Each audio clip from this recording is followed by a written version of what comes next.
గిరిజన సంక్షేమ శాఖ మంత్రిగా, స్త్రీ శిశు సంక్షేమ శాఖ మంత్రిగా ఈరోజు మీ అందరి ఆశీర్వాదాలతో ఇక్కడ కూర్చున్నా.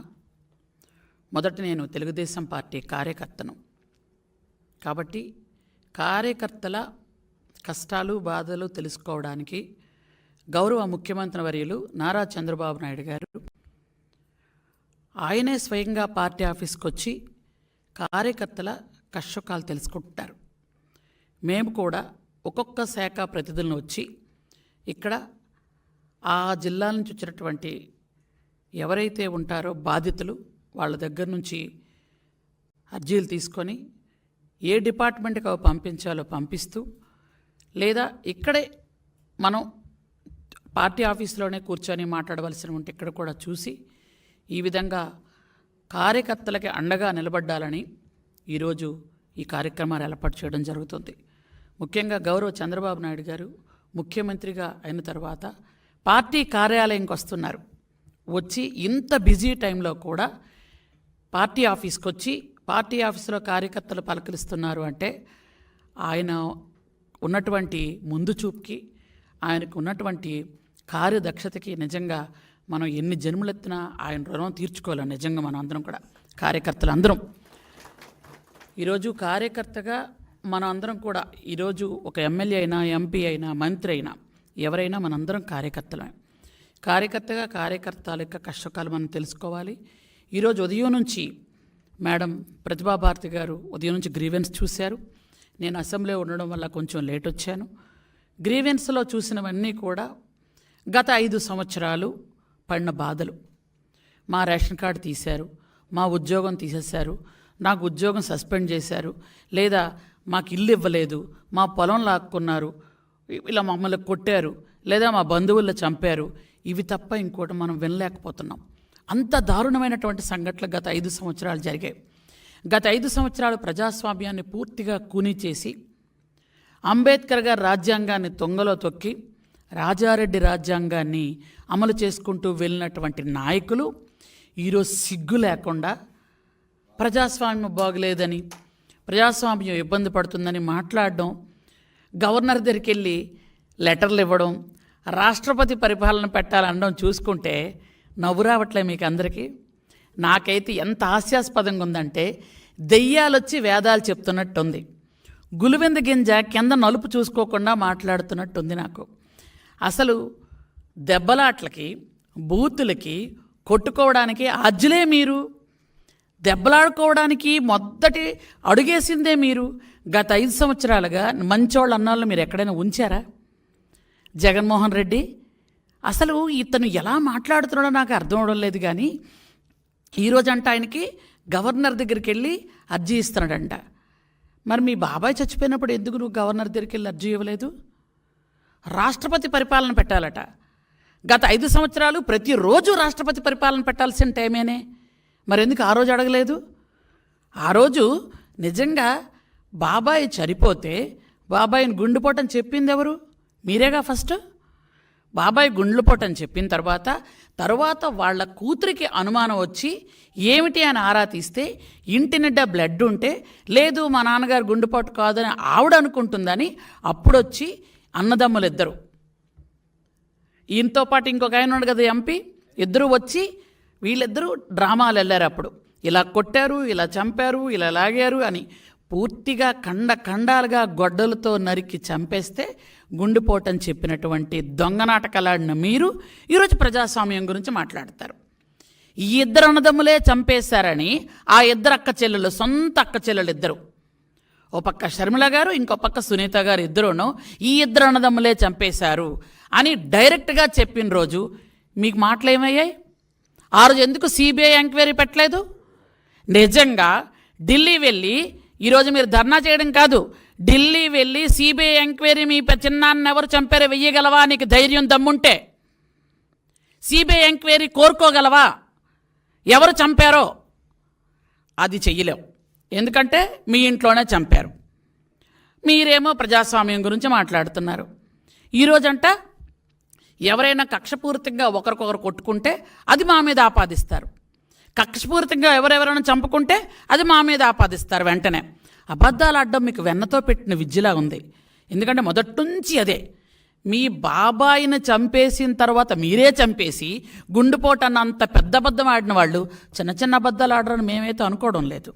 ఎందుకంటే మీకు ప్రజాస్వామ్యం అని కానీ, మనుషులని కానీ, మానవత్వం అని కానీ మచ్చుకు కూడా ఎక్కడా కనిపించలేదు జగన్ రెడ్డి నీకు. ఈరోజు మీరు మాట్లాడుతున్నారే 33 చనిపోయారు, సిగ్గనిపించట్లే మాట్లాడడానికి. 3 4 ఎక్కడో మీరే నరుక్కొని మీరే చంపేసుకొని 33 చనిపోయారు. 30,000 మంది ఆడపిల్లలు కనిపించకుండా పోతే ఆ రోజు ఏమైంది నీ మాటలు? గత 5 సంవత్సరాలుగా 30,000 మంది ఆడపిల్లలు మేం చెప్పలే, అది రిపోర్ట్లు చెప్తున్నాయి, గవర్నమెంట్ రిపోర్ట్స్ చెప్తున్నాయి. ఆ రోజు ఏమైంది? ఆ రోజు ఏ గవర్నర్ని కలిసావు?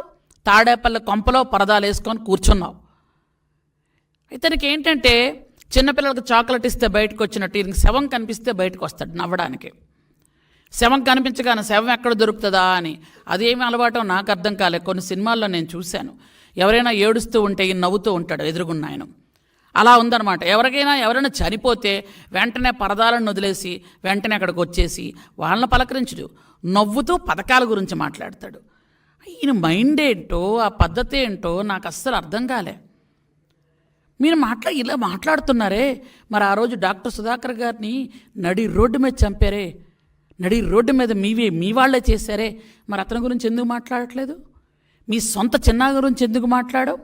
డాక్టర్స్ సుధాకర్ గారు తర్వాత డాక్టర్ అనితారాణి గారు, డాక్టర్ అచ్చెన్న గారు, వాళ్ళని ఎంత హింసలు పెట్టారే, ఎందుకు దాని గురించి మాట్లాడరు? పూర్తిగా అసలు ఈరోజైతే అసెంబ్లీకి ఒక మహానుభావుడు వస్తుంటే నాకు సిగ్గనిపించింది. దేవాలయం లాంటి అసెంబ్లీకి ఒక డ్రైవర్ని చంపేసి డోర్ డెలివరీ చేసి పెద్ద ఉత్తముళ్లాగా మళ్ళా వచ్చి ఈరోజేమో ప్రజాస్వామ్యం కూని అయిపోతుంది అంటున్నాడు ఒక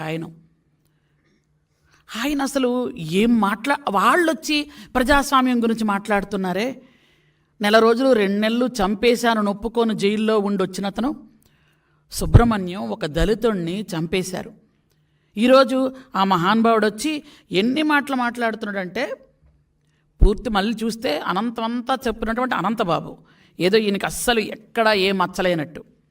ఎంత దారుణం అంటే డ్రైవర్ని చంపేసి డోర్ డెలివరీ చేశాడు ఆయన, జైల్లో ఉండొచ్చాడు. ఈరోజు ఆయన ప్లకార్డులు పట్టుకొని ఆయన బయట ఏమో తిరుగుతున్నాడు. అంటే దెయ్యాలు వేదాలు వల్లించడం కాదా ఇది? ఒకరు కాదు, ఇద్దరు కాదు.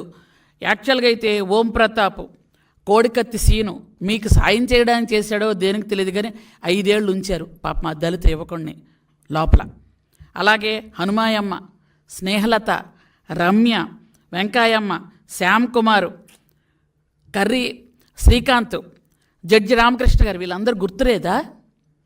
చనిపోయిన వాళ్ళంతా ఆత్మలై మీ చుట్టే తిరుగుతున్నారేమో నాకు తెలిసి. వీళ్ళందరూ గుర్తులేరా? మీరేమో మాట్లాడుతున్నారు. నిజంగా మీకు ధైర్యం ఉంటే, నిజంగా మీరు ప్రజాస్వామ్యాన్ని కోరుకొని ఉంటే మీ చిన్నాన్ని ఎవరు చంపారో సిబిఐ ఎంక్వైరీ వేయండి. సిబిఐ వాళ్ళు వస్తే బాంబులు వేస్తామని బెదిరించి పంపించిన మీరు కూడా ప్రజాస్వామ్యం గురించి మాట్లాడుతున్నారేంటి జగన్మోహన్ రెడ్డి గారు? ఏమి విడ్డూరం అండి ఇది?